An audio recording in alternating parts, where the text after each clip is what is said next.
quero apresentar nessa noite 3 textos, 3 referências bíblicas para que nós possamos estudar sobre a Grande Babilônia. Eu quero dar prosseguimento a esse estudo da Grande Babilônia. Os irmãos podem separar apenas as referências já na cabeça, na mente, ou anotem aí. Nós vamos entrar daqui a pouco nas referências. O primeiro texto será em Gênesis 11, um texto já aludido, já lido pelo bispo Alexandre na última ministração. O segundo texto será Mateus, capítulo 4.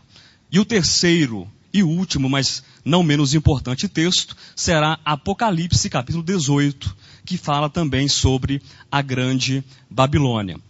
Mateus 4 e Gênesis, capítulo 11, são 2 textos históricos, ou seja, são textos que falam de fatos, de acontecimentos reais.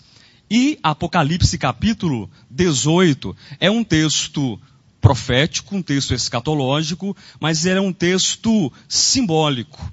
Agora, embora nós tenhamos 2 textos que sejam de fatos históricos e um texto simbólico, eu gostaria de extrair das 3 referências, Gênesis 11, Mateus capítulo 4 e Apocalipse capítulo 18, eu queria extrair os simbolismos contidos nessas 3 referências, e a partir desses simbolismos nesses textos, nós iremos ver algumas realidades espirituais da Grande Babilônia. Ou seja, nós seremos ensinados pela palavra de Deus por intermédio daquilo que nós vemos, que embora seja fato, mas também ao mesmo tempo é simbólico. E é simbólico e então, portanto, por detrás desse simbolismo tem uma realidade espiritual.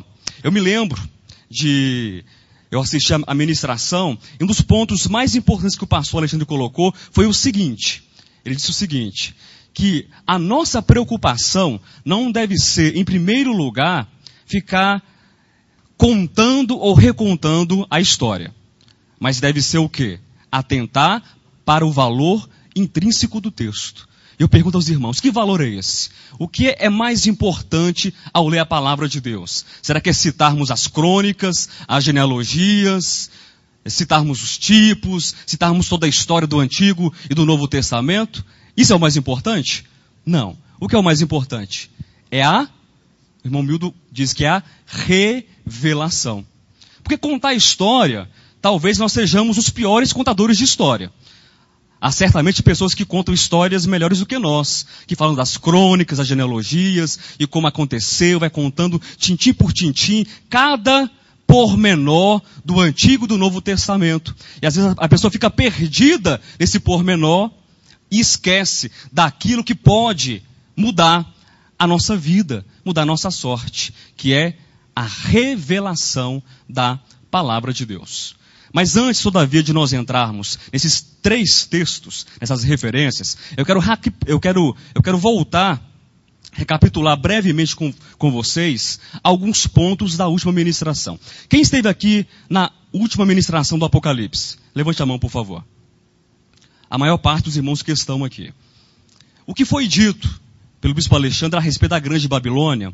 Muitas coisas importantes. Mas eu quero destacar, queridos, 3 elementos que eu considerei da ministração que são muito importantes. O primeiro ponto é o princípio da Grande Babilônia.